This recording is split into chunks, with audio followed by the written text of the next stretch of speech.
Alhamdulillahilladzi khalaqal mauta wal hayata liyabluwakum ayyukum ahsanu amala.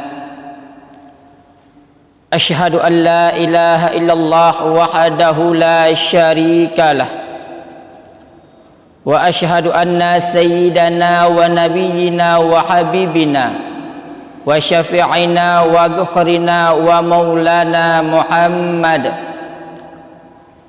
Allahumma salli wa sallim ala sayyidina wa maulana Muhammad wa ala alihi wa sahbihi ajma'in, amma ba'du. Faqala ta'ala fi kitabihil karim, a'udzu billahi minasy syaithanir rajim. Bismillahirrahmanirrahim. Fa idza jaa ajaluhum la yasta'khiruna as-sa'ah wa la yastaqdimun. Wa qala an-nabi fil hadis, kun fid dunya ka'annaka gharib aw 'abirus sabil. Sadaqallahul azim wa sadaqa rasuluhun nabiyul karim. Setelah terpuja Allah dan selawat kepada baginda Rasul Mustafa, hanatua ta'zim wal ikraman yang mulia dan yang terhormat kepada Abi Imam Syekh Masjid selaku urang Syekh getanya bersama, yang mulia dan yang terhormat kepada penitia masjid segenap anggotanya, yang mulia dan yang terhormat kepada Tunku Imum, baik imum kampung, imum dusun dan imum rawatib, yang mulia dan yang terhormat kepada Bapak Gesi, Bapak Sekdes, Bapak Lorong, Tuhaput, tokoh adat dan tokoh masyarakat, yang mulia dan yang terhormat kepada gure getanya bersama, Abi, Abati, Walid dan Abaya. Urangnya merupakan urang yang pinah jahe bak getanya, urang yang sungkit jahe bak anak getanya.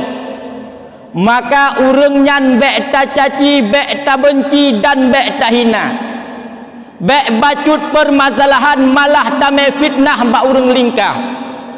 Seolah-olah puyang gepegak le tungkutan betul, seolah-olah tungku penuh dengan kesalahan dan dosa. Memang tungku kan Nabi yang maksum, kan pula Rasul yang hana berdosa. Setidaknya tungku bek ta benci, bek ta caci dan bek ta hina, karena tungku yang bi anu getanya ilmu agama. Yang mulia dan yang terhormat kepada seluruh para hadirin sidang jamaah Jumat yang dirahmati oleh Allah Subhanahu wa ta'ala, khususnya getanya Aceh, umumnya Indonesia merupakan negara yang terbesar di mana penduduknya mayoritas orang yang beragama dengan agama Islam, orang yang mensyariat dengan syariat yang nuba oleh baginda Rasul Mustafa. Dalam syariat yang nuba oleh baginda Rasul Mustafa hana terlepas daripada rukun dan aturan sebagai ketetapan dalam agama. Antara lain rukun iman, ada pula rukun Islam sebagai pegangan bagi kitanya umat manusia. Di awal rukun iman kita diajarkan amantu billah, aku beriman kepada Allah. Maka orang-orang yang beragama dengan agama Islam, orang-orang yang bersyariat dengan syariat yang nuba oleh baginda Rasul Mustafa, mereka punya keyakinan, mereka berkeyakinan penuh tiada Tuhan selain Allah, tiada tempat memohon selain Allah, tiada tempat menyerahkan diri selain Allah. Dialah Allah zat yang Maha Esa, lam yalid walam yulad walam yakul lahu kufuwan ahad. Dialah Allah zat yang maha kuasa, dia pula zat yang maha mencipta. Allah yang pujud langit, Allah yang pujud bumi, Allah yang pujud tanyo serta aso yang dalam dunia. Sebagai bukti takalan nyata kalam Allah Ta'ala, Allahul ladzi khalaqas samawati wal arda wa ma bainahuma. Dialah Allah yang telah menciptakan langit, dia pula yang telah menciptakan bumi, dia pula yang telah menciptakan ma bainahuma, barang di antara langit dan bumi sebagai aso yang dalam dunia. Di antara ciptaan Allah nepujud getanyo insan manusia. Setelah Allah nepujud getanyo manusia, Allah neberi tempat kediaman, itulah dunia. Namun ingat hadirin, dunia bukan tempat abadi, bukan tempat hakiki, bukan pula tempat selama-lamanya. Akan tetapi dunia tempat yang singkat, tempat yang siat untuk tak persiapkan amal tawa kepada Allah Ta'ala. Ad-dunya mazra'atul akhirah. Dunia adalah ladang untuk negeri akhirat. Dunia tempat kita mempersiapkan bekal untuk tawa menghadap Allah Subhanahu wa Ta'ala. Sehingga hadirin, Rasul menggambarkan sejarah perjalanan kehidupan umat manusia. Rasul menjelaskan dalam sabdanya, kun fit dunya ka'annaka gharib au abirus sabil. Jadilah kalian wahai manusia yang hidup di dunia ka'annaka gharib, bagaikan orang yang mengembara. Bagaimanapun jauh perjalananmu, tetap engkau kembali kepada kampung halamanmu. Bagaimanapun hebatmu di dunia, bagaimanapun gagahmu di dunia, bagaimanapun kayamu di dunia, bagaimanapun angkuhmu di dunia, ingat bahwa engkau akan kembali kepada tempat asalmu.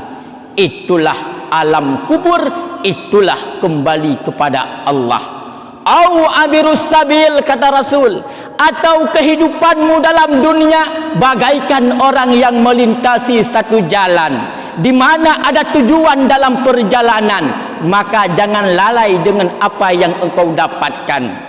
Bila mana lalai dengan apa yang engkau dapatkan, tidak akan tercapai kepada apa yang engkau tujukan. Maka bek lalai udip dalam dunia. Jikalau dalam dunia ini kita lalai, tidak akan sampai kepada tempat tujuan. Bahasa tersirat, Abu, bahasa tersirat yang terkandung dalam sabda Rasulullah. Sebenarnya Rasul ingin menyampaikan, wahai umatku, kalian akan mati. Wahai umatku, kalian akan berpisah dengan dunia. Bahkan hal tersebut dipandukan oleh firman Allah, kullu nafsin zaikatul maut. Setiap yang bernyawa akan merasakan kematian tanpa kecuali. Baik manusia akan dimatikan, baik binatang akan dibinasakan. Yang namanya makhluk hidup akan mati pada waktu yang Allah tentukan. Karena setiap getanyo mandum nabatas dalam kehidupan. Sebagaimana Allah nyatakan di dalam kalam yang mulia, walikulli ummatin ajal. Sabit bagi setiap umat itu ada ajal. Ajal adalah batas dalam kehidupan umat manusia. Ajal yang pepisah getanyo dengan anak dan kurmo, yang petebit getanyo dari rumah yang cukup raya, yang pecerai getanyo dengan pangkat dan jabatan, yang uronyo tak andalkan abis-abisan bahkan tak usaha. Bakwate ajal tuh tiba, nyan mandum akan takubah atuh rung dunia. Tetapi hadirin, ajalnya yang Allah rahasiakan. Sehingga semenjak umat Nabiullah Adam sampai antruh bagi tanya umat baginda Rasul Mustafa, golomna yang gutujan pajan gua kepada Tuhan. Namun buta yakinkan ajal datang dalam keadaan tiba-tiba. Bila mana ajal ketiba, hanjut tak putulat musabah wate, hanjut tak pegese musabah langkah. Andai kata takun bak malaikat, ya malaikat be ilan cabut nyawang lun. Ya malaikat sembahyang golom lun kerjakan, puasa manteng lun tinggal, jakut harta dalam kedai golom lun bayu, amal ibadah haji golom lun kerjakan. ya malaikat be'ilani cabut nyawang lung uronyo ya malaikat, tetap malaikat akan dicabut atuh perintah Allah Ta'ala. Fa iza jaa ajaluhum la yasta'khiruna sa'ah wa la yastaqdimun. Bila mana ajal tiba kepada sang hamba, mereka tidak dapat melarikan diri daripadanya.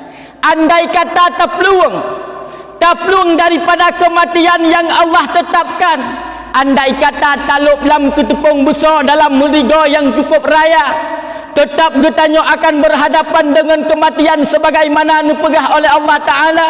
Ainama takunu yudrikumul maut walau kuntum fi burujim musyayyadah. Maka hadirin, daripada firman Allah, daripada sabda baginda Rasul Mustafa, dapat kita ambil kesimpulan, kematian bukan perkara yang harus kita takutkan.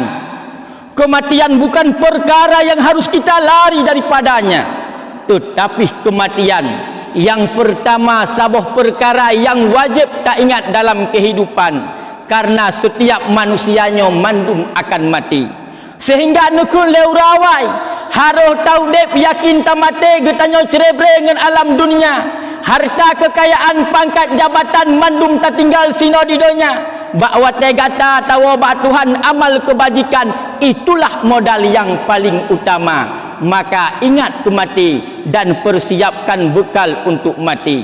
Yang kedua, kematian satu perkara yang wajib kita persiapkan bekal, sebagaimana dijabarkan di dalam kitab karangan para ulama. Fal wajibu ala kulli muslimin zikrul maut.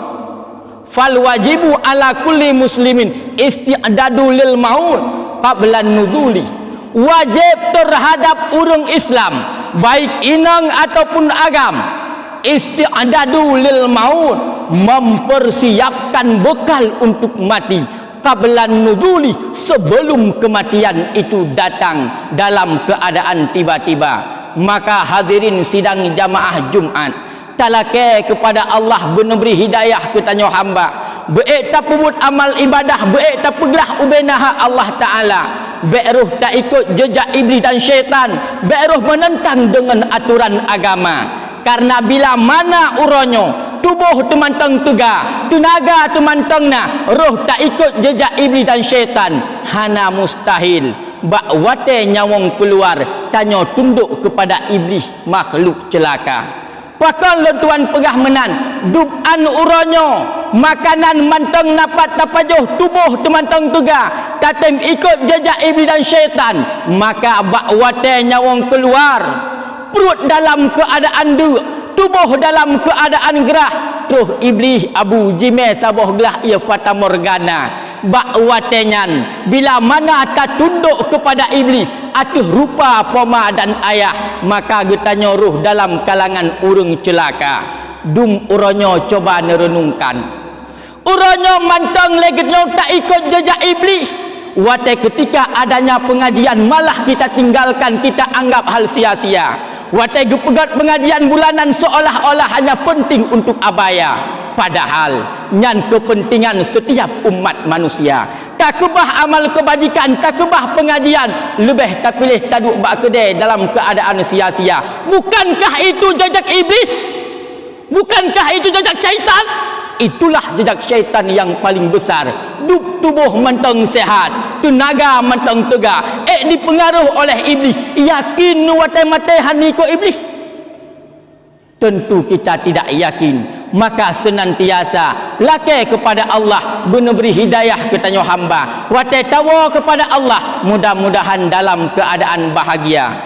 Maka pesan singkat daripada luntuan, mari hadirin sidang jamaah Jumat yang dirahmati oleh Allah, uronyo selagi manteng nyawang di kandung badan, manteng kesempatan Allah pena, mari getanyo tak persiapkan bekal, tamu jeroh-jeroh dengan jiran dan tetangga, bekle tamu pakai dengan saban-saban kerabat, bekle tamu janji yang golom tak peglah menancit bak perkara masalah utang dengan manusia. Uronyo masa tak pulunah karena mati terus dalam keadaan tiba-tiba. Mungkin nyo yang dapat luntuan sampaikan.